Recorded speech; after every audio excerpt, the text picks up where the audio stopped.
You know, I'll go live on this one too. Okay, so here, I'm sorry. Okay, we'll move in a second. Let me just double check and make sure. No, okay. I'm gonna share this. Hi, folks. Oh, see, it says Facebook. We're live right now. Isn't that exciting? That is exciting. I was Matt talk to the people. Talk to my good buddy Matt Clifton, my good buddy Justin Smith. Hey, Justin, you at D23? Yes, he was. I think I saw you like once or twice in the crowd. Adam Harris, because it's like but tomorrow. You disappeared. You're like a D23 ninja. Oh, whoops! I shared that twice on Twitter. Just kidding. Oh, Bryn. Bryn is over here. Night Owl Matt. Yeah. Night Corvair Matt.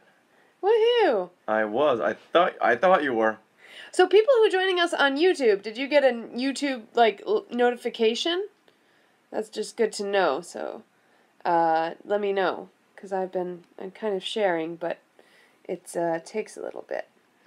Yay! So Justin was there. He was at the Legends ceremony. Oh, Bryn, it popped up on your phone. Good. Okay. Oh, there's Facebook. Okay, here we go. We were waiting in line for the Legends ceremony. Live now. Were you near us? Who? Yeah. Justin. Oh, Justin? Yeah. It was so many people. Group. I would turn around and think I saw familiar faces and turn back around and they were gone. Ah, that happens, huh? I get push notifications on my phone for YouTube. Okay. All right, and then here on YouTube. Okay, cool. That is good. Did you guys follow all the news? Yeah, I hope so. Yeah. We're going to go into our personal experiences. Yeah, we at did. D23. We recorded a lot at D23. So we're going to be playing some of that in the next couple weeks. We're going to have part 1 and a part 2. Part 1 now, because we can't do all in one episode. Yeah. Oh, good. Mike Moore. Notification on his phone. And next week, we're going to have a ton of stuff to share. Whoa. Sorry. But you know what? You know what we have to share? I was dressed as... Oh, Indiana Jones. Cool. So I missed... Yeah. So much news. We're sorry, Christopher. I know you were supposed to come, but you know what we got? What's the name of this Ewok? Uh-oh. Like Bartholomew. Marcus. Marcus has joined us. Marcus? In Tennessee? See, we do it so late that, now people... For Marcus and Matt Clifton, it's almost 12:30. Was it crazy as Celilando? Hi, Jeff Gray. You know what? Fortunately, I don't rub this in, but we had the press passes, so we got to bypass a lot of that garbage. Which in Celilando? Celebration and here we have press passes. But they didn't get us into the panels here, so we got a total of... No, but there was a lot of garbage with line faltering. Oh, yes. And we didn't experience any of that. So from our point of view, no, there wasn't any of that garbage. Yeah. And it wasn't hectic at all for us. Teresa's, dude, it's late. Yes, we know it's late, Teresa. Yes. We know. But we're doing it this late if it doesn't get done today, yeah, it doesn't. It gets done next week. Can you scoot in a little bit so you're not half cut off? The little Ewok doesn't like it. Teresa, which Ewok is this? His name is Bartholomew. What? By the way, Matt, I thought of you when I was taking a picture of the Ahsoka shirt, but we were in that store, we got in and as press, and so they wouldn't let us buy anything. Yeah, they actually walked us around, they escorted us. Press got you in the panel? No, press did not get us in the panel. No. It got us better seats in the panel, it just didn't get us in any earlier. Straight. Low grade. It's not low grade. No. It's a name I've never heard of. Yeah. I think they just made it up for this. Boo. Yeah, I think they just made it up for this toy. Mm-hmm. Wow, we're such yellow light. Here, let's mess with the filters. It's something like Bartholomew. Just go with Bartholomew. Nala has leveled up to level 4 in my Disney Magic Kingdoms game. Stripey. Woohoo! Who's playing with penguins? They say Stripey. Stripey the Ewok. I don't know. Matt, quick, look this up. Yub Cub. Yub Cubs. It's gonna drive me crazy now. Is. Look it up on the Ewok exclusive. He's gonna be D23. He's gonna be peeking in. Saying, "Yep, now get my name right." Yes. Dang it. Okay. Yay. All right, so are we Name gonna is... Oh, hold record? on. Jim Wristway got it. Breath Up. Breath Up. That is it. Isn't that weird? See, I was close. Bartholomew, Breath Up. It's a name we can't, like, remember. Breath That's Up. the problem. Okay, that sounds good. Thank you, Jim. Mm-hmm. Wristway. Are you new here? That's Teresa Delgado. Planning with penguins, though. No wonder she likes those star penguins. She does her planner videos. What? She does planner videos. Don't ask. Wasn't going to. No. But you know what? No wonder she...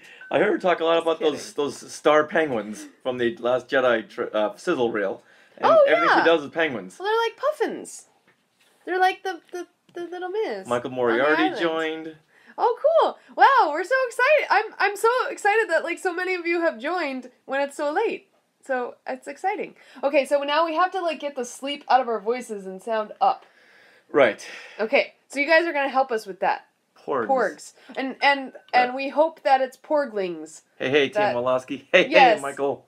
Michael Moriarty. I saw your tweets, Teresa, earlier. Okay. Like bald Furbies? No, cause puffins, the little baby puffins are called pufflings, and so we hope that porgs are called porglings, the little baby ones. Okay. I hear crickets. I really do. Space penguins. Oh. Okay. Better late. Okay. Nice. Better late than early in my book. Yes. I know. Ugh. All right. So, are we ready? Let's do this. You know what? I'm gonna press record. We have 10 hours to record. We'll never get it done. There we go. Okay. Here we go. This is what you can look forward to on episode 177 of Skywalking Through Neverland. Do you want to do one where you say this is the D23 coverage? This is not 176? No, that was the Forces of Destiny episode. Teresa's gonna go watch Downton Abbey and not our show? Figures. Oh my gosh. She and her penguins. Isn't Downtown Abbey one of those Muppet shows full of penguins? No. Downton Abbey. No, I think Downtown Abbey is that show full of Muppet penguins. I don't know what Downtown Abbey is. I just know what Downton Abbey is. All right, do one more on our D23 Expo coverage, episode 177. This is what you can look forward to on episode 177, part 1 of our D23 Expo coverage of Skywalking Through Neverland. Hooey, Skywalkers! We just skywalked all the way through Disney's D23 Expo. Ooh. And we have lots and lots to share. Lots. Now, we are hoping you are ready to talk all about D23 Expo and Galaxy's Edge this week. Oh, we have a name. We have a name. Yay. Now, if your answer to all this is a resounding yes, let's talk all about it, then we want to welcome you to Skywalking Through Neverland. This is your fun-filled, positive Star Wars and Disney podcast that takes you through a tour through the many decades of fandom. I am Richard, and now everyone, please say hello to my sweetie wife, Sarah. Hello, everyone. Hello to our Star Wars and Disney family. We just got a lot more news, a lot more fun, and a whole nother D23 Expo. And we like to start each and every show with a giant Wookiee hug to our family of Skywalkers who listen every week, and also those of you who are watching live right now, whether it be through our Facebook page on Skywalking Through Neverland or on YouTube, which is youtube.com/SkywalkingThroughNeverland. It's so exciting, and we love it also when you tweet at us. We are at SkywalkingPod, and just in general, when we all share the positivity about our collective adventure through fandom. So thank you for being here. Now, thank you for being here so late over here on the West Coast. And we are recording from Long Beach, California. And what late hour is this, Sarah? What late hour? I think Minnie will tell us. It's 10:28. Good night. Oh, should we talk about the sad story where we almost didn't hear from Minnie this week? What? Yeah, at one of the panels, they made us tuck away everything in these white sealed bags, Oh, including yeah. Apple Watches. The animation panel. Yeah, my watch is like permanently attached to my wrist, so I forgot to put it in the little baggie with my iPhone. And so as we're walking into the panel, you know, we're holding up our bags to show that they're all sealed and our phones are in them. And one guy goes, "Hey, your Apple Watch needs to be in a baggie." It's not like this can record anything. I don't know what. But, so I was like, oh, okay. So he gave me another baggie and I put it in there. And so because they were in two different bags, when we went after the panel to like rip them open to, you know, share all of our stuff with the world on our phones, well, I happened to leave the baggie with my iWatch on the table. Oh. And I didn't realize it till 40 minutes later after we had gone in the hall and was like, I looked at my wrist and it was bare except for the wristband that we had used for the panel, which is why I didn't notice that it was gone, because there was something on my wrist. It just wasn't my watch. It was the wristband to get into the panel. You know, and Racy Stacy, if you're listening to this, we had just made eye contact with you, and that's when Sarah remembered her iWatch, or her Apple Watch is still upstairs on a table somewhere. So we looked right at Racy Stacy and took off.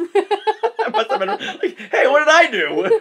It wasn't you. Yeah, no, we went barreling through the convention floor, and the watch was gone. It was gone. It was gone. And we looked in the trash can right by that area. We like went through it, all the little baggies in there. Sarah's like pulling all this garbage and stuff out. Oh my gosh. And then we should walk over, but Anthony Bresnick in, and we're all shaking hands, and Sarah's like, nope, Don't and just shake ran my away. hand.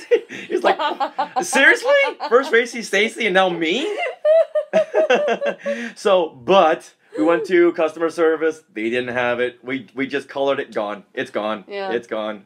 Who's gonna turn in an Apple Watch? Yeah. But then later that night we returned, and the young man at the desk said, "Yes, we have that." Yeah. Are you kidding me? So at like 7:40 p.m. we found the watch was there in the lost and found. Thank God. And a big, huge shout out to those security guards there, because they were the ones who turned it in. They were the ones who called up. They found some contact numbers somewhere. Because when we came home, our neighbors were like, "Hey, the Anaheim PD's looking for you." Yeah, so on the watch you can actually, there's like a lost mode you can put on your phone because you have the watch app on your phone, and so you can make it display like a phone number for them to call. And I guess they had tried to call me, but because we're at a convention and my phone is in my purse and I don't have my watch to go ding ding ding when someone's trying to call me, I didn't get the call. But regardless, we found the watch. Here it is. Yay! So Minnie Mouse is back. And Daniel Berry says time was on your side, Sarah. It was. Hey, Mr. Kai is joining us too. Yay. Yeah, so can't say this enough. Huge shout out to the security guards there, to the Anaheim PD for turning this in. That was literally about to just ruin the whole weekend. I know, and I wasn't gonna fill my steps for the day either. I was very upset about this. As Terry Cleary just said, "Good job, Secret Squirrel." Yeah, this was no Secret Squirrel. No, can't give them any credit. So all's well that ends well, and did I mention that we're recording this on July 18th, 2017? You did. Okay, then let's move on to tell you what's coming up on this big show. Oh my gosh. We will be talking all about Disney's D23 Expo, our experiences, what we saw, what we did, and all on 3 hours of sleep throughout the whole weekend. Oh my God. Literally. Now, we even talked with Chris Beatty, an Imagineer, on the upcoming Galaxy's Edge. Unbelievable what's coming up here. And we also hunkered down in a shady corner with Skywalker's Donald and Roxanne Wicks, Obi-Shawn Crosby, and Jyn Erso cosplayer Anya Valdez. So we talked to a lot of people. We did. It was really fun, and I'm so glad we did so much recording over the weekend. I love that. And also on this episode, we'll play some highlights from the Tangled the Series panel, which was held on Sunday, and I got to attend. So, Richard, we have lots to talk about. So let's roll into part 1 of our D23 Expo coverage in Things We Want to Share. Yay. Good. Okay, did someone ask a question? Because we didn't get it. Someone had a question, Mark. Oh, I'm falling asleep. No worries. You'll hear the show and everything Yeah. edited later on in the week. Thanks, Daniel Berry, for staying up. Yeah. Who's that? That wrote fun stuff. Someone logged on as me. I'm not sure how that happened. Huh. Okay. That's weird. All right. Okay. It's July. Wait. I admit. So you start again. Well, it's July, so that can only mean one thing. Halloween news. Halloween news!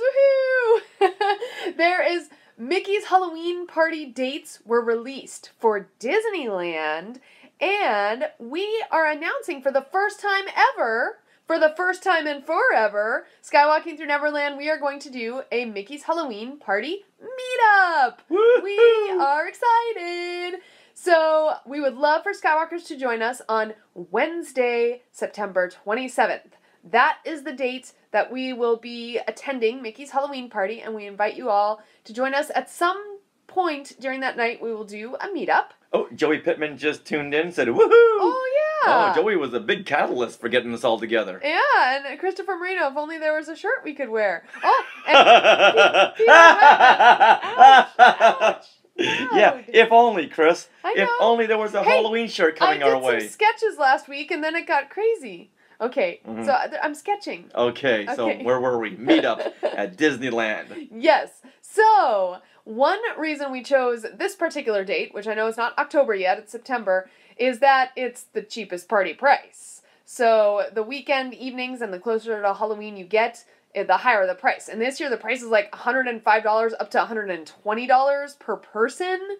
Like, crazy. So, this year, Disneyland is changing up the party a little bit, and you can now visit both parks during your time. So, basically, what is it? You can park hop. Yeah, well, no, you can't park hop, like, once the event starts at 6, but before the event starts, you can actually visit Cars Land on this ticket and visit Halloween. That's good stuff. Which is in Cars Land. That's good stuff. So let me get this straight, because I didn't know this. So during the Mickey's Halloween party, we can't go to both parks just beforehand. So, okay, Mickey's Halloween party on this particular date is 6 p.m. to 11 p.m. And that takes place at Disneyland. Now, when you do buy this ticketed event, you can go 3 hours beforehand into DCA or Disneyland. So it is kind of a semi-park hopper pass. Okay, gotcha. Does that make sense? Yeah. So most people will probably want to go to DCA first, like starting from 3 to 6, and check out Cars Land Halloween, which all the cars will be dressing up in their Halloween best. It'll be so cute. I'm so excited. That's good stuff. Yeah, and then the main event will happen at Disneyland still. So they should open up both parks just to lessen the crowds at one park. Yeah, well, but then they'd have to close both parks at certain times, which means... I'm good with that. Yeah. Now, if anyone out there knows about the costume policy, let us know. Let us know as soon as you know, because I know Joey Pittman out there, you always seem to know things before they happen. You're like one with the Force. You're like one with the Force with all this stuff. So let us know, because that's going to really... sway how we're going to feel about this, because last year they didn't let you cosplay during the Halloween night. That's what we saw. We never went, but we heard that people, like, adults did actually dress up and it was fine. So But we like to really cosplay. Well, I know. So I don't want them to look at us and go, yeah, sorry. Yeah. Yeah, do you know who's going to say that? Secret Squirrel. Look, I want to go as Secret Squirrel. I want to go as Secret Squirrel. You gotta talk to Dan Barry. Oh, awesome. Oh, you know, Dan's got the jacket. Yes. I still got the hat somewhere in the back office there. No, we have the hat, Yeah, I know. That's what I said. Hey, you know what? Go on and kick on the air conditioning, would you? Yeah, I was gonna say, it's getting warm in here. So we are really looking forward to that. And we have a meetup page on our Facebook group page, right? Okay, so on our Facebook page, Skywalking Through Neverland, we have an event already set up for this. So September 27th, hold on, let me double check. Wednesday, September 27th. And if you're an annual pass holder, DVC member, or Disney Visa card holder, tickets are available right now on the Disneyland website for $85. Now, if you're not an annual pass holder or any of those things, you can begin purchasing tickets on July 24th, and they will be $95 each. Okay. Good Just so price. you know. Good price. So yeah, we'd love it if you could join us, and we'll have a meetup. Yeah, and secret tip, bring your own candy bag. Because the ones they give you can fit like a Tootsie Roll, a Mary Jane, and maybe a Twizzler. Or this Ewok. But we always bring in our big bags. Yes. We get home and we just throw the candy to the neighbors. I think last year we gave the candy out for Halloween. I think so. All right, with that, let's move on to our D23 experience. I am so jazzed to talk about this. Me too. Now, we were able to go Thursday through Sunday. Wait, what? What? No. Thursday? Thursday? Wait a minute. It wasn't open Thursday. Well, it wasn't unless you walked in the back door. Who would do such a thing like that? Richard walking in the back door? Yes. What? Yes. Well, you know what? Let me make an addendum to that. I walked through the front door, talked to a couple of millennial security guards who weren't really paying attention. And, hey, guys, I'm going right in there and just made some small talk and kept on walking. So while the dealers were setting up, and it was a sorcerer's day. Oh, yes. So they could go in. Mm-hmm. But I ain't no sorcerer. But I still went in. And thank goodness, because I got a chance to do a whole lot of shopping. Some of our Jedi News friends wanted some stuff. I thought, ooh, to wait in this 3 to 4 hour shopping line, that's going to be tough. But guess how long the wait was? 0 hours, 0 minutes. Wow. Because I did walk in through the back door of the Dream store by flirting with some of the little security guards. Are you sure you want to put this on the air? How you doing? Pull up my old Joey Tribbiani. How you doing? I just kept on walking. Did you pull out a fork? And then got a chance to get a whole lot of great stuff, including this Ewok that you're holding right now, Sarah. Yes. So, see, you know what? My flirting pays off with presents for you. Okay? I never said that was bad. All right, good. I don't have a problem with this. Yeah, so I got the lay of the land, which was good. So I'll know where I would know where everything was the next day. We're not trying to hunt for things. Made notes for everything, and perfect. Saw some things that I wanted to get. Some lightsabers. A giant lightsaber lamp I had my eye on, and sweetie, you said I could get it, so I got it. I did. Yes, but let's you know what? Let's do this day by day, so we don't miss anything. So Friday, the big day Friday, we got up at like what, 4:30 in the morning? Something like that. Yeah, that sounds right. 4:30. Justin Smith is asking, did you swim in Scrooge's money bin? That line was so long that I couldn't sneak into that one. No. So we didn't do that one. But Friday, so we get up at 4:30. We got to the line at about 6:15ish to wait for the Disney Legends ceremony. Yes. And you know what? The Disney Legends ceremony panel, I don't think was full. However, if you didn't get there before around 7 a.m., I think you could walk right in before 7 a.m. But after 7 a.m. and as it got to 8 and 9, people were waiting 2-3 hours just to get inside the convention center. So they missed the ceremony. Yeah, boo. So they this year a whole lot of Disney legends were named, including Oprah Winfrey. Yes. Nice. She deserves it. Stan Lee, well, of course, he's gonna deserve that, and his wife passed away last week. So, you know what? If he didn't make it, I'm sure everyone would have understood. And he was up there, and he's like got to be 117 at this point. And he was in full spirit.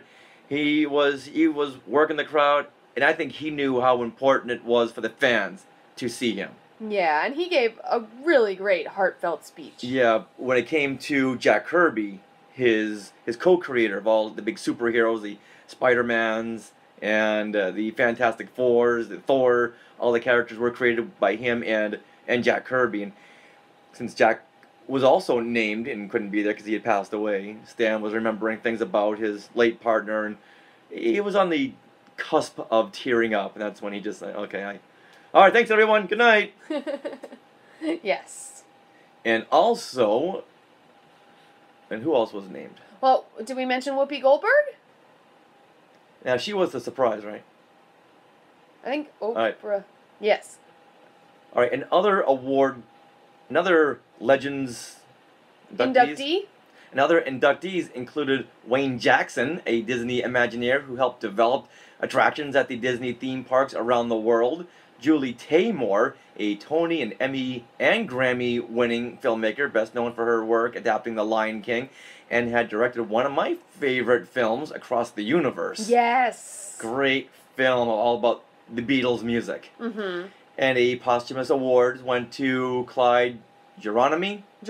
Yes. Geronimi, who was one of Walt Disney's original animators, Manuel Gonzalez, also a Disney animator, and Gary Marshall, who passed away just last year. Mm-hmm. And of course, people will know Gary Marshall as the creators of Happy Days, Laverne and Shirley, Mork and Mindy, and the director of Pretty Woman, Yes. a big Disney film.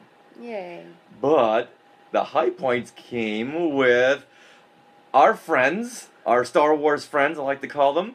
Carrie Fisher was first named as a legend, and first before Mark Hamill. And I'm so glad they didn't really focus on Carrie's passing, because the whole rumor just fell. I know we've been through enough at Celebration. Let's just celebrate her and her becoming a legend. Mm-hmm. And unfortunately, unlike Celebration, where Billy Lord came up and said a few words, Yes. Billy was off shooting American Horror Story, which should be quite interesting. So she wasn't able to make it. However, that her 5-minute package rolled into Mark Hamill's Right. inductee award. Mm-hmm. Is it an award? No. It's like, well, they do receive a plaque. yeah, so it's like they're being awarded as a legend. So you know where I'm going with that. Yes. So Mark Hamill came up, and he was Mr. Mark Hamill, never short on words. But then when he started talking about Carrie, you could hear a little flutter in his voice, and that's when he just cut it and moved on. Yeah. So a lot of heartfelt speeches, and I'm so happy. I'm so happy that Carrie and Mark were named legends. However, when it came to the surprise inductee, we all thought, okay, this is going to be Harrison Ford. In fact, on our last episode, we thought, oh, come on, this is a no-brainer. It's going to be Harrison Ford. Yeah, Joey Pittman put that idea in my head first. It would just all make sense, but we didn't get Harrison Ford, but we got the next best thing, Whoopi Goldberg. Yay! Um, She's the voice of one of the hyenas in The Lion King. Okay, that's one. She was in Sister Act, and Sister Oh, Act yeah. 2. Does that make you a legend? What other thing did she did for Disney? You know, she was in Color Purple. She had done a lot of charity work, which is fantastic. Did all of those charity comedy shows with Billy Crystal and Robin Williams. So, you know, a highest kudos to you for that. But Disney legend? I know, you know what? The same thing can be said for Harrison Ford. Well, he made one film under Disney. But come on, you get the 1, 2, 3 punch. You had to have done it, but they didn't. So they ended with Whoopi Goldberg. You know what? All's well that ends well. I'm happy for everyone. And at that point, we were full of adrenaline. Yes. We were still running on like 45 minutes of sleep that night. So now, off to the show floor. Now, what else did we do on Friday? But then, off to the show floor and back in line to the animation panel. Yay! Now, should we just cut to the chase on this one? Yep. All right, take it away. Okay. Animation panel highlight. Wreck-It Ralph 2, Ralph Breaks the Internet clip. And this and I'm sure everyone's heard all about this clip. Yes. Unfortunately, I wish they had posted it online so we could all share it in the joy. Yeah. Because this clip was simply amazing. And it was the funniest thing ever. I think, I don't know, like, when I looked at you, like, well, for one thing, the clip is like, what, 10 minutes long? 10 minutes long, and it begins with rough sketch animatics. Mm-hmm. So we thought, is this really a clip from Wreck-It Ralph 2? Is this just something for the D23 crowd? Because it was just so focused on being an in-joke. I thought it's got to be for the D23 crowd, but I think I'm outnumbered on this one. I thought it was a clip. Yeah, I mean, I didn't think that. And wow. So, Sarah, go ahead and break this one down. Well, we break this down with, what's his name? Tom. Yeah. So, are we going to do that? I mean, we can do a quick a quick breakdown. But we've already broken it down so well. Okay.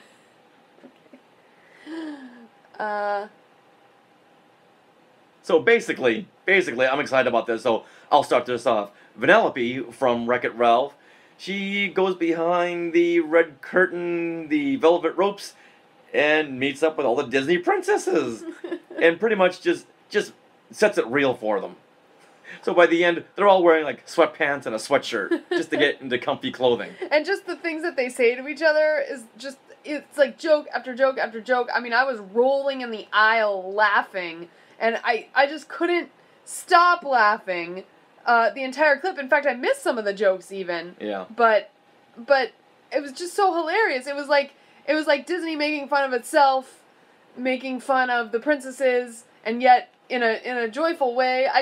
I can't even describe it. It was just so funny. And the fact that Disney now owns Star Wars, when the first Wreck-It Ralph came out, Disney did not own Star Wars. So now that they do, there's a ton of like Star Wars references in there, including C-3PO. Yeah. Yeah, so next week we'll be talking to Star Wars artist Tom Hodges, and we really get into the nitty-gritty of this. Yes. So let's save a little bit for that. I think so. But that clip was easily one of the highlights of the whole weekend. Mm-hmm. Absolutely. So when you went up to the Disney parks or went outside to the food trucks, anywhere, people were talking about maybe a small handful of things going on this weekend, news breaks, name reveals, but everyone was talking about this Wreck-It Ralph breaks the internet clip. In fact, I'm trying to think of anything else that happened at the animation panel, and like I just can't think of anything else. I mean, right now, with my brain is fried a little bit. Yeah, and truth be told, I think I napped through some of that. Actually, Christian Milan jogged my memory because this Wreck-It Ralph 2 clip led into the introduction of all the Disney princess voices. Oh, that's right. Because all the Disney princesses in this clip were voiced by the original Disney princesses, and then they all showed up on stage. Yeah. So, like, Jodie Benson introduced, who's the voice of Ariel, introduced the voice of Belle, Paige O'Hara, who introduced the voice of Pocahontas, who introduced the voice of Tiana, who it just went on and for like not 9 princesses or something insane. Now the plural of princesses is princi.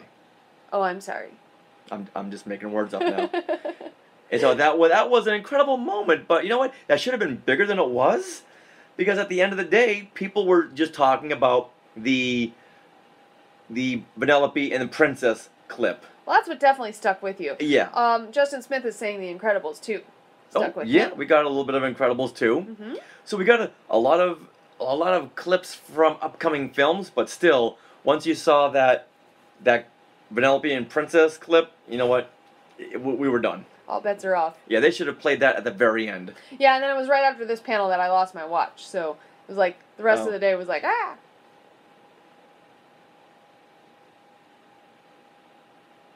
That's right. So, should we continue on? Oh, that night, I should mention, there was a Mousetalgia meetup. And so we went and said hello to the hosts of Mousetalgia and had a really great time talking with them and got Mousetalgia pens. Yeah.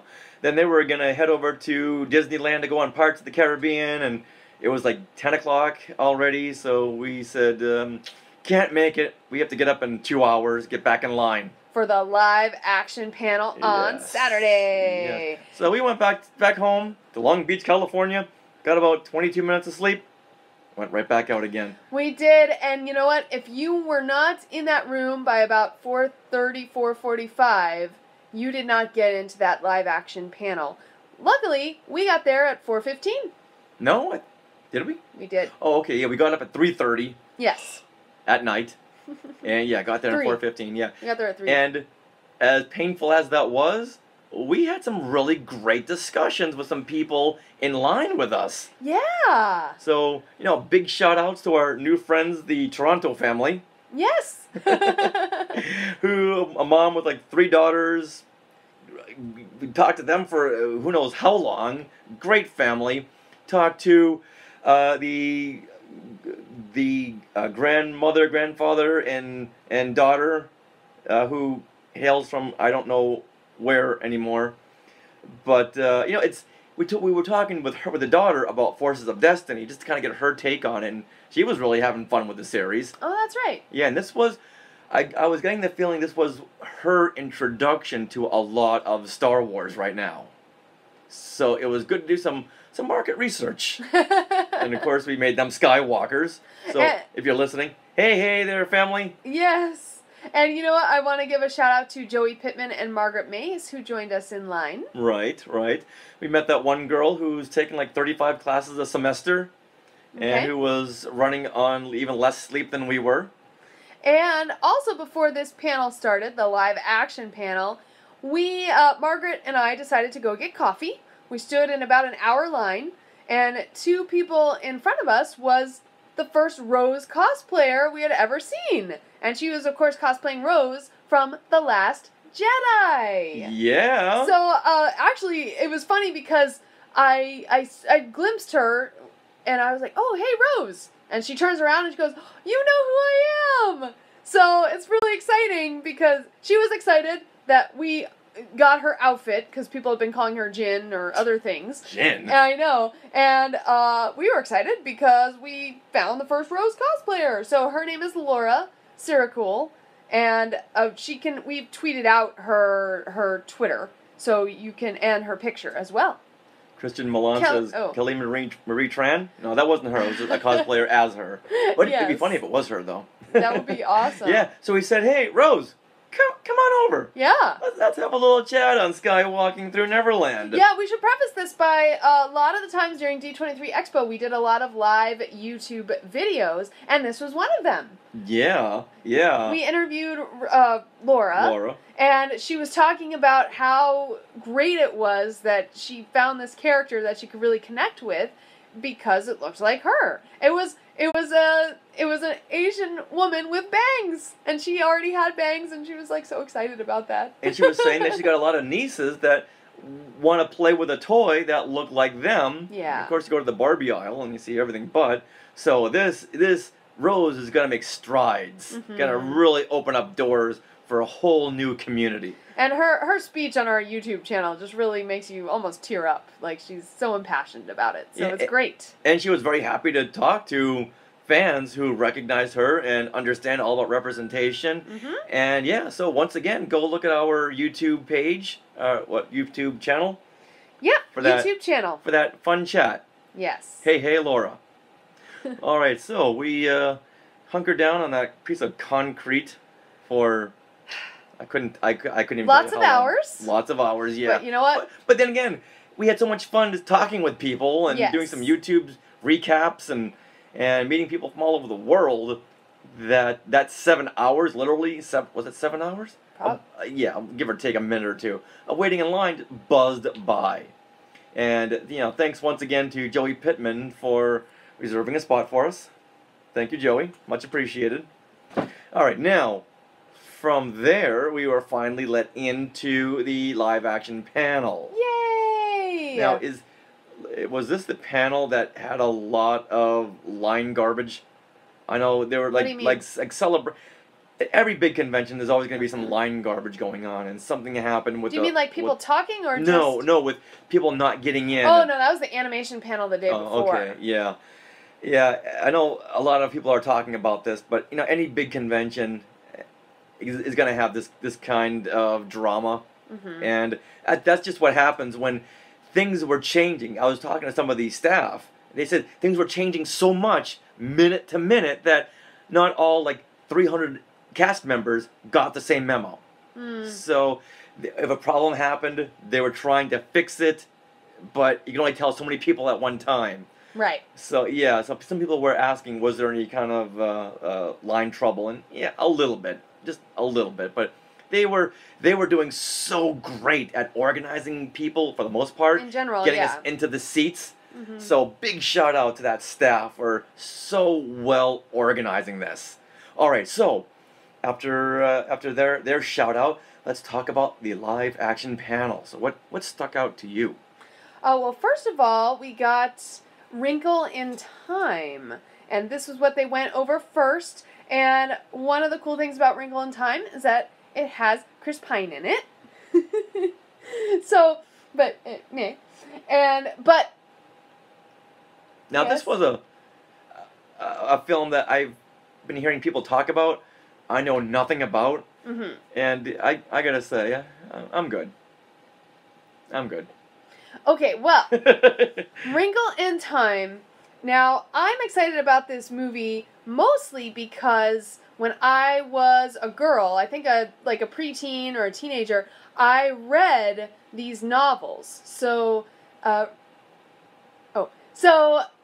novels are A Wrinkle in Time is by Madeleine L'Engle, and it was first published in 1963, and then she wrote the series of books that follows Meg Murray, who's the main character, and basically goes Wrinkle in Time, A Wind in the Door, A Swiftly Tilting Planet. That was my favorite one. And then after that, those are like the main three, and then later on she wrote a couple other books. So I think if A Wrinkle in Time does well, they'll actually continue the series, because it is a continuing story.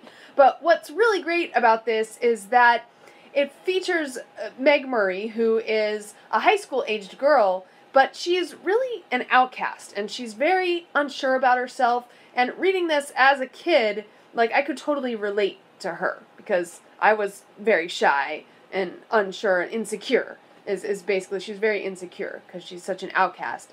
And basically, the whole story is that Meg Murray and her younger brother, Charles Wallace, and then she has a friend, Calvin O'Keefe, they are basically transported on an adventure through time and space, a wrinkle in time, to rescue her father, who is a scientist who has discovered tesseracting, which is basically, I think, beaming, like in Star Trek, but through time as well. Like, not just through space, like beam down to the planet, but you go through time. And Chris Pine plays Meg's father. So he's what they're trying to find, basically. And Storm Reed, who I'm assuming is a newcomer, she plays Meg. So tangent. Yes. Best name ever. Storm Reed. Yeah, that's pretty neat. So along the way, Meg meets some helpers to her quest, because it really is kind of a hero's journey. And she meets Mrs. Who, Mrs. Whatsit, and Mrs. Witch. And this is where the casting is fun, because Mrs. Whatsit is Miss Legally Blonde herself, Reese Witherspoon. And Mrs. Who is Mindy Kaling, who, incidentally, she was the moderator at the Force Awakens panel. Do you remember that? Mm-hmm. So she loves Disney. And Mrs. Witch is Oprah. And newly inducted legend, yes, Oprah Winfrey. Exactly, and all of them happened to be there at the panel, and they all came out to discuss the movie, including the director, Ava DuVernay, who directed Selma. Okay. Yeah. All right, yeah, I'm sure we're going to see it. But I'm glad you're excited about it, and if you're excited about it, I'm excited about it. Yes, and I'm excited about it because when I read this book as a kid, it just hit me at that right age, and it's such a visual novel. Like, in her writing, I remember having such, like, just a visceral response to these books, and just, like, all in my imagination, I could just picture everything. So that's why I'm so excited to see this come to life as a movie on the big screen, so I can picture what's, pictures in my head will come out. Yeah, so of course you're excited about this. Oh, now Christopher Marino says his friend is working on it. Ooh, yay! Okay, that's an inside scoop. Christian had asked if we got a poster. We didn't get a poster because we had to jet right out of there to get to the Parks and Resort panel. So we can get a good seat at Parks and Resorts or get a Wrinkle in Time poster. Yeah, so we bypassed the poster. I know I was excited, but I wasn't as excited about the poster. The poster wasn't as cool, so... I didn't... Yeah. All right, so then comes another huge film to you, Sarah. A very big personal film for you. And what is that called? It is called... Mary Poppins Returns! Chimney. Now, this was a lot of fun. It was. 'Cause I had not seen anything from this. Mm-hmm. And Emily Blunt, she sold me. Yeah, Emily Blunt and the director as well. I think Rob Marshall. Rob Marshall. They came out and they just discussed how important, and they know that the fans are very protective. Oh, very much so. Of Mary Poppins. Yeah, but after Chicago, I'm sold on Rob Marshall. Well, yeah, me too. I'm really glad that. But then again, he did that Pirates of the Caribbean. We're done with sequels. Oh. That movie. I don't remember which one. Me neither. But yeah, we all have a bad movie in us. Okay. But they showed a trailer, which was really exciting because they showed that intro shot of Mary Poppins descending from the clouds, and it was just wow. That shot right there is just gonna silence the audience in the theater. Yeah, it was pretty magical, and just seeing some of the clips from it, like chimney sweeps dancing, looked really fun. And there will definitely be a portion where they have 2D animation mixed with live action, because we saw one fleeting shot of someone with a bird. I think was it Mary Poppins with a this is the Jolly Holiday segment with an animated bird on their finger. Now this, once again, Mary Poppins Returns is not a remake; it is a sequel. So it's not the Jolly Holiday sequence, but it will be akin to it. Right. And who's playing Bert? Well, Bert is being played by Lin-Manuel Miranda. And honestly, what really sold me on this is that Dick Van Dyke is back. Dick Van Dyke plays Mr. Dawes Jr. He's now of age. He is. He looks like him. Oh my gosh. Oh, so the trailer was cool, and then of course that got a big gasp. Yes, it did. When we saw him in makeup with a full beard. Yeah. And he looked just like he did from Mary Poppins. Yeah. And then the live orchestra. Did that play during the trailer? No, it was right afterwards. Really? I don't recall what song they played. No, it wasn't a song that was familiar. But I think they played during the trailer? So now, did that section of the panel make you more excited? Or is there anything that's holding you back from being excited? About Mary Poppins in particular? Yeah, kind of like the way you were held back with Beauty and the Beast, because you were so familiar with the animated film. So is there some little apprehension with you with Mary Poppins, or are you sold? Well, okay, so one thing that Emily Blunt mentioned was that because she came out on stage. Yeah, she came out on stage, and she said that no one's gonna top Julie Andrews. So she kind of read some of the books and based her character not on Julie Andrews, but on Mary Poppins, the character from the novel, at least in part. The P.L. Travers books. At least in part. And so, have you read? I've heard you talk about it. It's not too favorable. Yeah, I couldn't get through like the first 3 chapters of these books. Isn't she like Debbie Downer?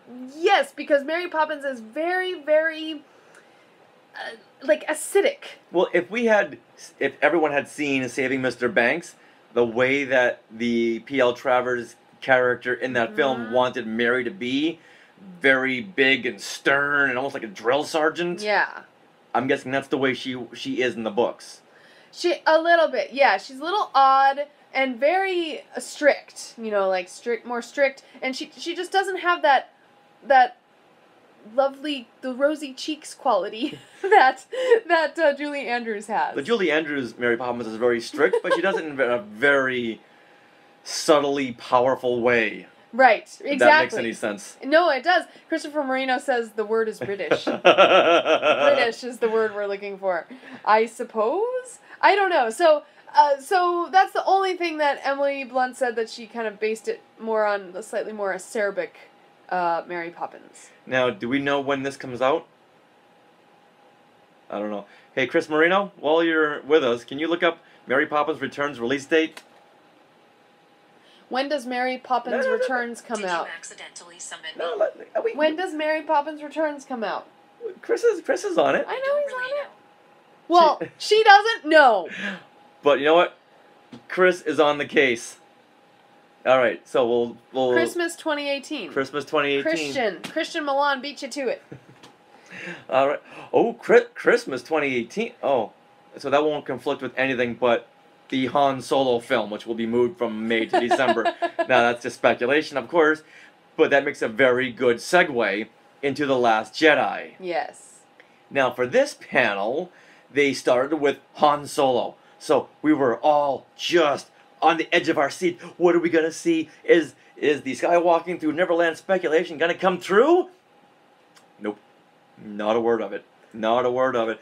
Do you recall last week we had said that our prediction was going to be that we would get a message from Ron Howard on the set of Han Solo, and we would see maybe 5 to 10 seconds of a clip of maybe Han and Chewie in a blaster fight, and that would sell everyone. That would change the course of the conversation when it comes to Han Solo.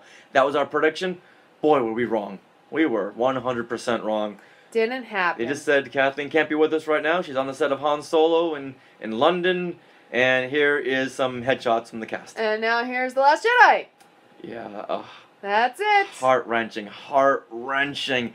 So, every single panel had the same formula. The director would come out, they would ask the cast some very softball questions, and off to the trailer. That was pretty much everything. But I thought, The Last Jedi, no way. After what we had seen at the celebration, with the reveal of BB-8 and R2 and 3PO came out, and the Stormtroopers and all the cast, and then at Comic-Con, where we had Baba Joe come out. Oh, that's the pattern now. We're revealing new characters. Nope, not a bit. Not a bit. Very standard. It was just like everything else. Rian Johnson came out, who, side note, responded to one of my tweets.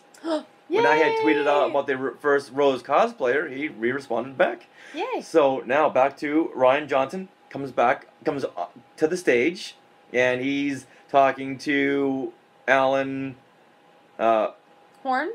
Alan Horn. I wanted to say Cleghorn for some reason. So talking to Alan Horn, and brings out some of the cast, the returning cast, including Daisy Ridley, John Boyega, and Gwendolyn Christie. Yay! Fantastic. Okay, we're working our way up here. Then we'll bring out some new cast members. Right. So, Rose. Kelly Marie Tran. Yes. And Laura Dern. Yay! Holdo, That's playing right. the new character Holdo, and Benicio del Toro playing DJ. Okay, great. We're having some new cast members. So, okay, this is the reveal. Sweetie, hold on to something. This is where they're going to reveal a new character. Nope. Not a bit. What were you expecting them to reveal? I don't know, but looking back at all the panels, Okay. going from Celebration to Comic-Con, they would reveal characters and have characters. And you know what? Heck, even going back to Celebration 0, the 10th anniversary convention, George Lucas was preceded by a fun little sketch with R2 and 3PO and Vader. So there's a pattern here. Okay. But The problem is, though, we only had a couple hours, and you had to get through not only Star Wars, but Disney and Marvel live action. all right, but you know what? Let's cut down all the time on Nutcracker and the Four Realms. Did we need a dance number? Did we need as much information on that? No, we're gonna cut that. You know, cut that out. We don't need that right now. Let's have more time for The Last Jedi. But we couldn't have cut out the Lion King trailer. What you're getting ahead here. So they played a sizzle reel, which made everyone excited. Lots of great clips we're all excited about. And okay, so this is where they're gonna reveal something afterwards. No. Even when we left the panel, everyone's looking at their phones going, hey, what is this? Some new posters were revealed? Yeah. What is this? These were the Last Jedi posters where all the characters were in red? Yeah. Why didn't they just reveal that then? They could have done so much. And maybe given those posters away at D23? Why reveal those posters right then and there if they weren't going to give them away? Or say something about them? At least flash them up on the screen?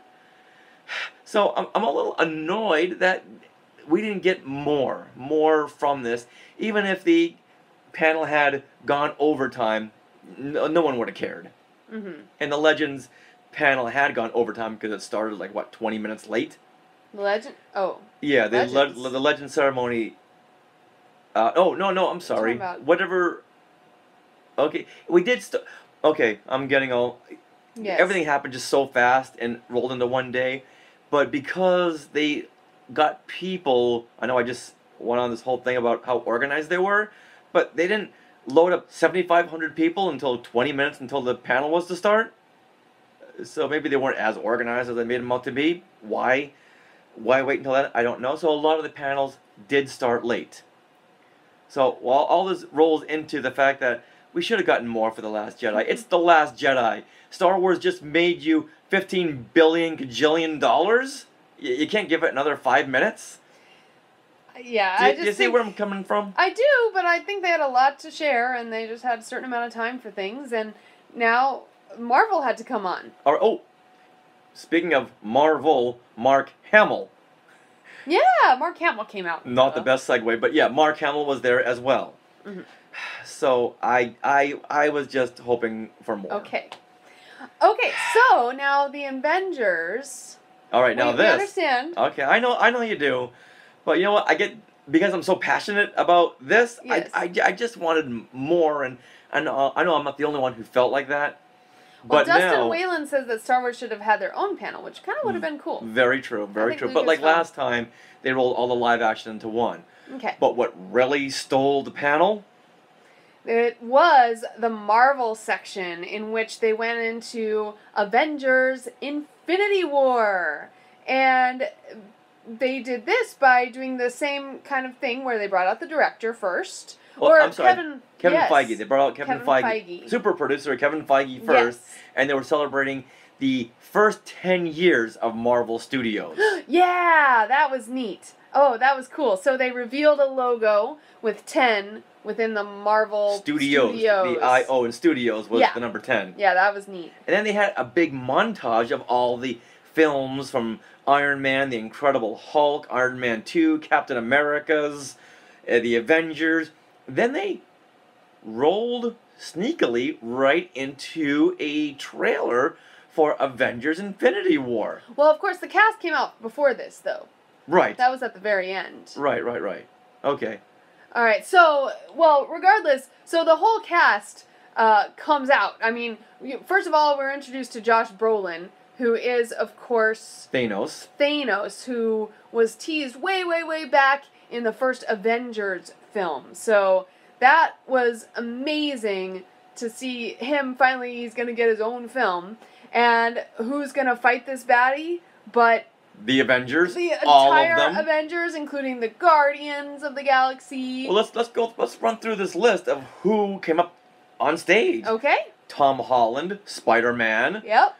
Benedict Cumberbatch, Doctor Strange, Chris Hemsworth, Yep. Thor, Robert Downey Jr., Iron Man, Mark Ruffalo, The Incredible Hulk, Paul Bettany, Vision, Elizabeth Olsen, Scarlet Witch, Pom Klementieff, who plays Mantis from Guardians of the Galaxy Volume 2, Karen Gillian, who was Nebula in Guardians of the Galaxy, Dave Bautista, Drax, Don Cheadle, War Machine, Sebastian Stan, the Winter Soldier, Anthony Mackie, Falcon, Chadwick Boseman, Black Panther. Oh, wow. And then director Joe Russo came out. That's right. And only one director came out because his brother... Russo. Yeah, they were Russai.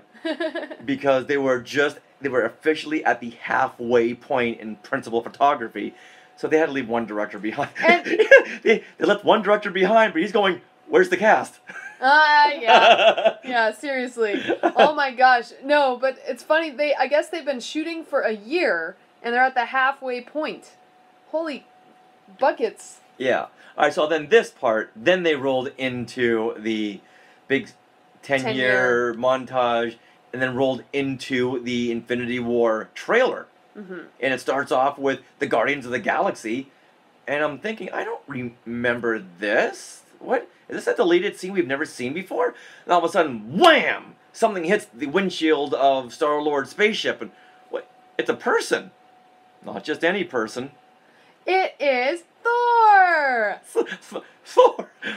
What's Thor doing in outer space? It's floating around. Yeah. What happens in Ragnarok that leads him to floating around loosely in space, which was hilarious. Well, it's hilarious because Rocket Raccoon was like, wipers, get it off. What is this? Like a bug. Treating Thor like a bug. Yeah, so then they went right into the, we won't go into it because we know you want to be surprised by what you see in this trailer when it's finally released at some point. But a lot of great stuff. Boy, I was thoroughly impressed with the size and scope of Civil War. Mm-hmm. But now, oh my goodness. Oh, I keep thinking back to 8-year-old Rich. I don't know what I would have done. I wouldn't have believed you. That's all there is to it. I wouldn't have believed you. Yes. So that was the hot ticket item that everyone was talking about afterwards. Yes. Avengers: Infinity War. Mm-hmm. And unfortunately, Last Jedi was just it took a backseat. It was in the rearview mirror. I don't know. Justin Smith said, "I wanted a poster by Drew Struzan." That's another prediction we had made, that there was going to be a poster given away from The Last Jedi, like there was for The Force Awakens. Yeah. Didn't happen. And so Ryan Reynolds is hoping that they weren't going to release that trailer to Infinity War, unfortunately. they're not going to? Yeah, that's what he says. Oh. Okay. Well, I'm sure they'll release it at some point. A pirated copy will come out. But there was a lot of hair-raising shots that I won't reveal because I want you to experience it. But they are hair-raising. Mm-hmm. All right, so let's wrap up the live-action panel with what other surprises, what other announcements were made. Well, my favorite thing was Jon Favreau is now working, of course, on The Lion King after a successful run at The Jungle Book. And so he was so excited to be there and to show us a clip from The Lion King. Not just any clip. Not just any clip. It was a shot-for-shot remake of that original opening sequence from The Lion King that we were shown as a trailer back in the 90s. But it was the live-action version. So you got the real-looking animals and the real, sunrise, and the music was the same. And you got the close-up, and then Rafiki is taking the little clay, whatever that stuff is that he rubs on Simba's face, and then there's the Simba, They did a little close-up on the Simba, and he was like he opened his eyes, he yawned, and then he go, achoo, and he sneezed. Oh my God! Oh, the cuteness! Oh, the cuteness factor was at an 11. Oh my God! The whole audience in unison went, oh. And then of course, the music is building and building and building up to that boom at the end, and like I was just crying. I was like bawling. By the end of that trailer, I'm like, oh my God, it's the Lion King. Anyway, so it was amazing. And I loved it. Stephen Constantino just joined us. Hey, Stephen. Oh, yeah? Stephen, we had met last... Oh, yeah. A year ago? Uh-huh. We played a Gomorrian Guard. Absolutely. Got a Gomorrian Guard in the house. Hey, Stephen. Justin, I want to pet Simba. Yes, absolutely. So that was another highlight, too. Being directed by Jon Favreau. Yes. The man can do no wrong. Mm-hmm. The man can just do no wrong. And... I'm like War for the Planet of the Apes, where I'm betting they had really hired monkeys and gorillas and apes to recite these lines and respond to action cues. They were real apes, just like in the Lion King trailer. Are those animals real? They look so real. So, boy, digital technology is just getting fantastic. Yeah, Joey Letson, is it really live action if all the characters in the new Lion King are CGI? Well... That's a good point. It is a good point, but we're going to watch it and have fun, I'm sure. Ryan So- Street just joined us. Hey, Yay. Skywalkers. Now, Mike Moore had mentioned the Dumbo looks interesting. Oh, Dumbo. Now, people had said they'd known about this. Where was I in this conversation? I never knew about a live-action Dumbo. Wait a minute. Being directed by, wait a minute, Tim Burton? That's right! Oh my goodness! What is up with this? So, Dumbo's being played by Johnny Depp. No, I'm just kidding. Oh, I was going to say, wait a minute. Hold on here. I'm just kidding. I wouldn't be surprised. Yeah. But Dumbo does star Tim Burton veteran, Beetlejuice, Batman, Michael Keaton. Awesome. You can't go wrong with Michael Keaton. Yay! Now, another controversial announcement came up with the live-action Aladdin, directed by Guy Ritchie. Really? First Josh Trank, then Lord and Miller on Star Wars. Now you have Guy Ritchie. Now, what has he directed? He very, very independent films. Okay. You can call him Mr. Madonna. All right. And I don't see him directing this. And there's a controversial casting for Aladdin. But you know what? We're going to have our good friend Swara Sala. on the next show, and he wants to talk all about this. So let's just save that discussion for then. Okay. All right, so that was pretty much, I'm sure there was other things, but that was, for us, the highlights for the live-action panel. Right. Now, let's get into the parks panel. Yeah, so right after the live action panel, we were seated pretty far away from the stage, but pretty close to the exit, which helped us to get into the Walt Disney Parks and Resorts panel. Yeah, well, you know what, this just in. Christopher Marino and Justin Smith just reminded me that he directed the Sherlock Holmes movies. Oh, Guy Ritchie did. Those were good. Those were. All right, you know what? I retract my statement about Guy Ritchie. Those were good films with Robert Downey Jr. All right, so coming back here to the parks panel. So after the live action panel, we booted right out of there and got in line for the parks panel because this was it. This was it, Sarah. They were going to reveal the name for the Star Wars land at the Disney Resort Parks. So we can now stop calling it Star Wars Land, which we never will. Oh, so exciting! So we did get so much information from this panel, as well as the live action panel. In fact, I was just listening to Hyperspace Theories today, and Trisha likened all the news and announcements we got on Saturday from these two panels to a kid who's just eaten 3 things of cotton candy. It was like so much like good information, but it was like so much all at once that you're like kind of sick. You're like, oh, whoa, right, how can I on. take this all in? But we're glossing over the name here. Do you want to go ahead and not that people don't know what it is, but go ahead and tell them what's the name of Star Wars Land? Star Wars Galaxy's Edge. All right, first reaction, Sarah. What was it? I thought it was pretty cool, but it was kind of funny because now as I've been hashtagging it on Twitter, the things that pop up are Galaxy Note 2 and Galaxy, like all the phones. Oh. The Galaxy phones. So now all I can think of when I'm thinking Galaxy's Edge is all the Galaxy phones. Like the S4 and S5 like my dad has. Oh, no. Because in hashtagging it, that's what pops up. So you guys, start hashtagging Galaxy's Edge a lot on Twitter so that those phones don't come up. Wow. Yeah, we had talked with our good friend Matt Martin of the Star Wars Story Group, and Yes. he was saying that they were asking people all over Lucasfilm, hey, submit your ideas for the name.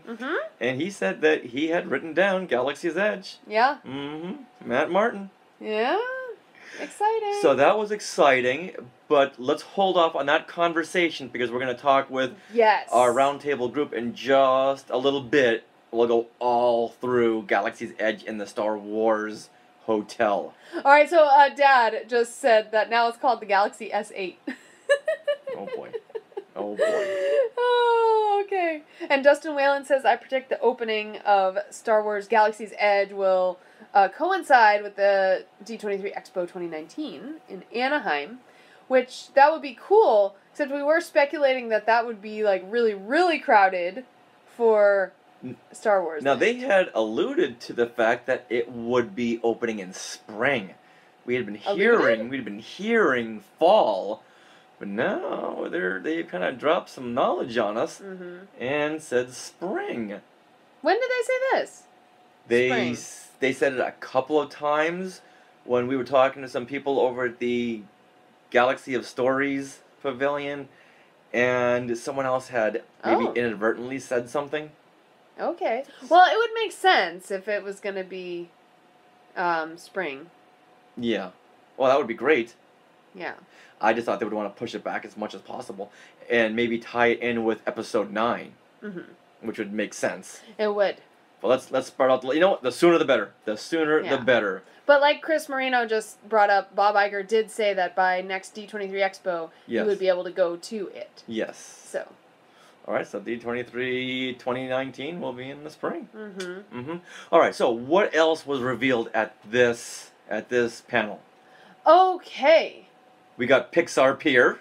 That's right. Oh, I'm excited. There's going to be like a Pixar celebration next summer at the Disneyland Resort. So, yes, Pixar Pier will, I believe, permanently change to Pixar Pier, and the light parade is going to be back. What is that called? The what? One of the light parades. Not the original one, but the new... Oh, the new one.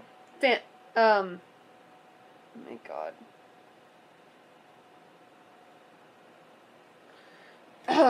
So, I can't think right now. Paint the Night. Paint the Night, thank you. Thank goodness for you guys. So the Paint the Night parade will be back, but it'll be at DCA. And one of the Pixar parades, I believe, will go over to Disneyland for that time. So, that'll very be cool. exciting. Yeah. And we also got some new resort info as well. So, including the Star Wars resort. Pretty much after they had announced Galaxy's Edge. Yes. I was like, all right, I'm good. Yeah. Yeah, exactly. There was a lot more discussed, and you know what? Well, I believe we'll discuss it more on Disney Vault Talk next week, if we're on there. All right, so then, that was Saturday. Sunday was a fun day because we got to sleep in. We got to sleep in until 7 a.m. Yes, it felt so good. Yeah, and that was a good day because we got to walk the floor, talk with our good friend Russell Flores, who we're going to hear from, some future guests, Joshua Schaefer, who wrote a new Disney book, lots of great contacts. But we then went over to the Galaxy of Stories Pavilion and got a chance to speak with Imagineer Chris Beatty about the whole pavilion, including the model. Yeah. Now let's roll into that. Perfect. All right, with that, let's hear what Chris has got to say about the new Star Wars land.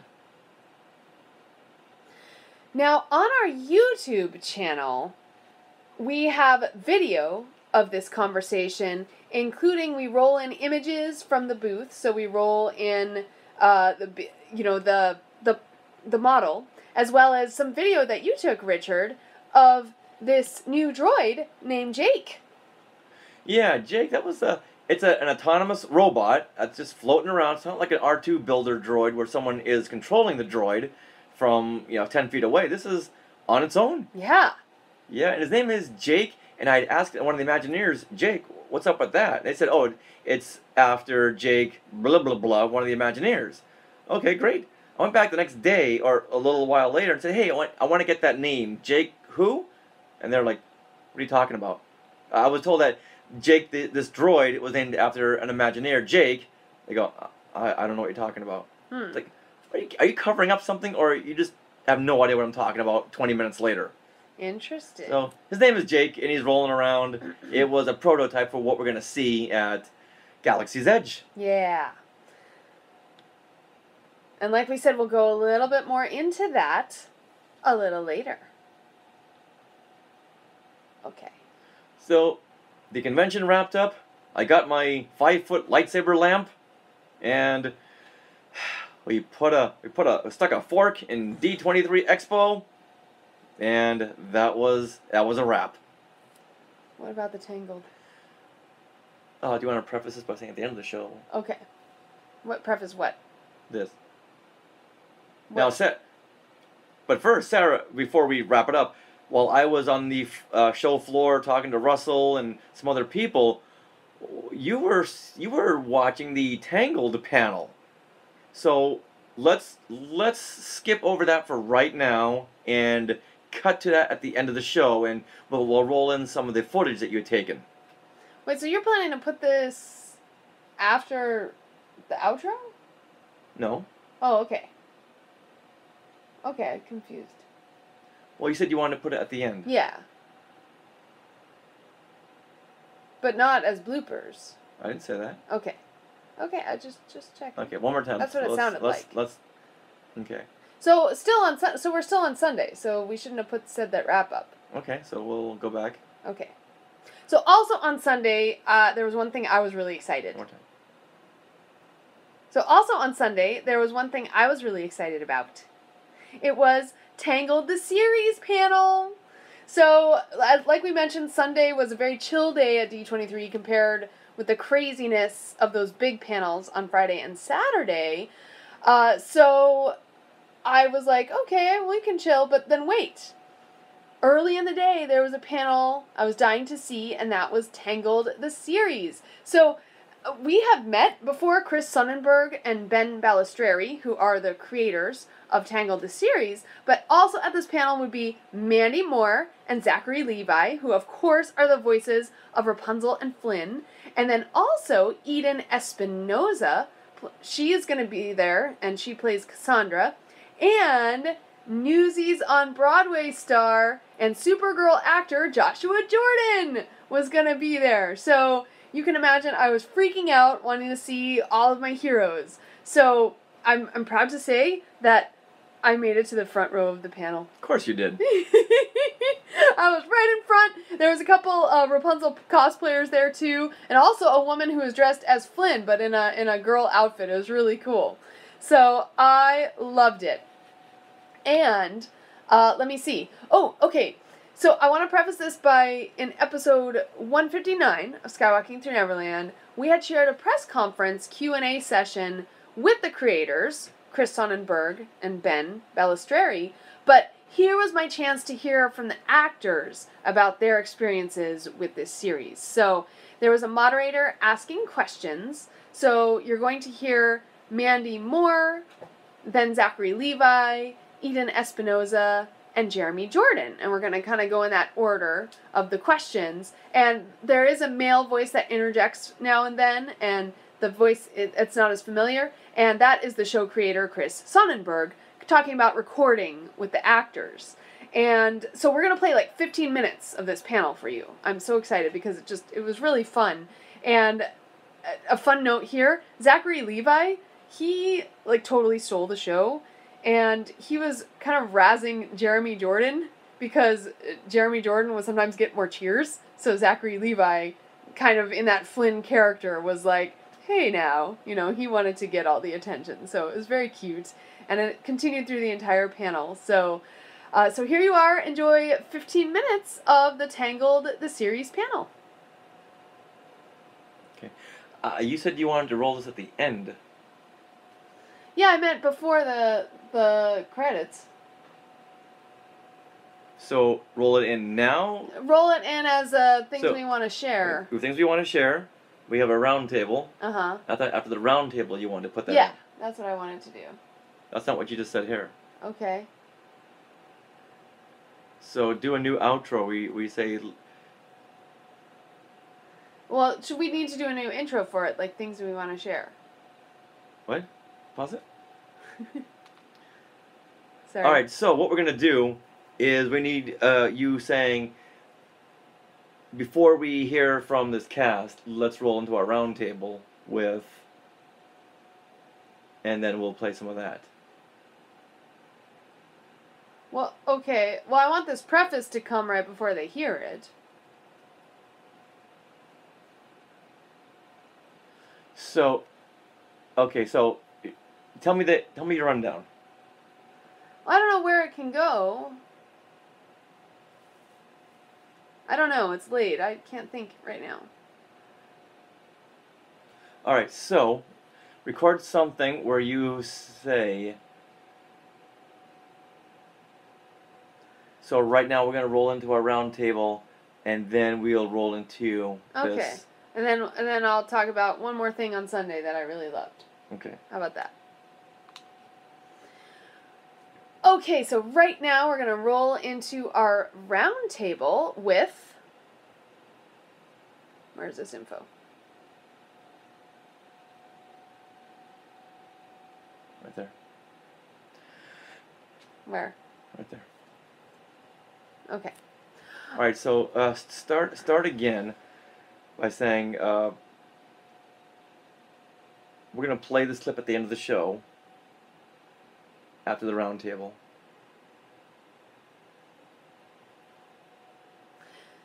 So right now we're gonna roll into our round table with Skywalker's Donald and Roxanne Wicks, Sean Obi-Sean Crosby, and Jyn Erso cosplayer Anya Valdez.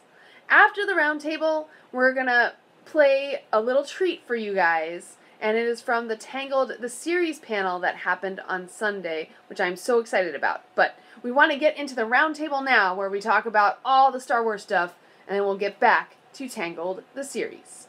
All right, let me try one. Now what we're gonna do, we're gonna hold off on this clip from Tangled the Series. Let's first roll into our round table with Donald and Roxanne Wicks, Sean Obi-Sean Crosby, and Anya Valdez, Jyn Erso cosplayer. Then we can come back to Tangled the Series. How does that sound? Pretty good. Bye, guys. Okay. Okay. So, well, we have a couple to choose from. But before we roll into this Tangled clip, let's now roll into our roundtable discussion with Donald and Roxanne Wicks, Sean Obi-Sean Crosby, and Jyn Erso cosplayer Anya Valdez. All right, let's do the wrap up. Readies? Good night. Yes, it's time for bed. So before you do that, do one of these. All right, now as promised. Okay. As promised, where's my thing? All right, now as promised, here is the Tangled clip that Sarah, you had shot from the front row of the panel. Okay. Do you want to do? Yeah, I just want to make sure that this stuff that I just said is prefaced right before we hear the clip. All right, so once again, so let me do my thing, then you say once again, this is. Okay. All right, now, as promised, here is the clip that you had shot, Sarah, from the front row of Tangled the Series panel held on Sunday. That's right, and there you're going to hear a moderator asking questions, and then you'll hear Mandy Moore, Zachary Levi, Eden Espinoza, and Jeremy Jordan. And then you'll also hear a male voice now and then. He's not as familiar, and that is the show creator Chris Sonnenberg, who's talking about recording with the actors. And then Zachary Levi... What? You already That's said it? this other Okay, part. all right. So here you are. Enjoy 15 minutes of the Tangled the Series panel.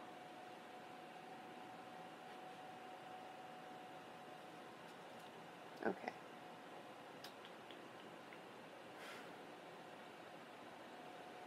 All right, guys.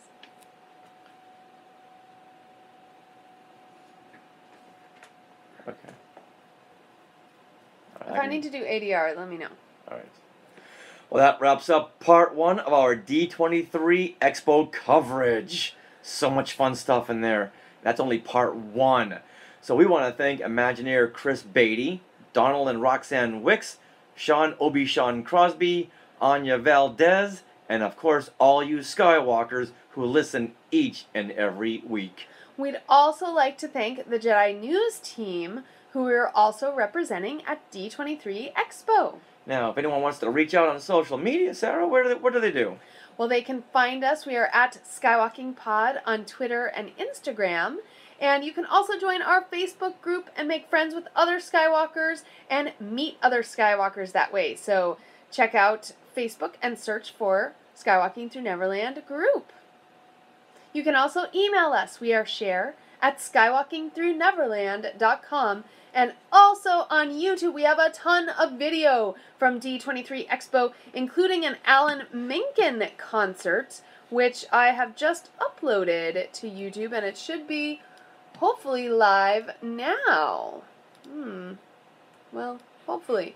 Okay, so hopefully that's up. But there's a lot of fun things. In fact, I've created a whole playlist for D23 Expo 2017. So head to our YouTube channel, Skywalking Through Neverland, and check that out. And hopefully all the Skywalkers will always remember... Let's start that on an up. And hopefully we'll always remember.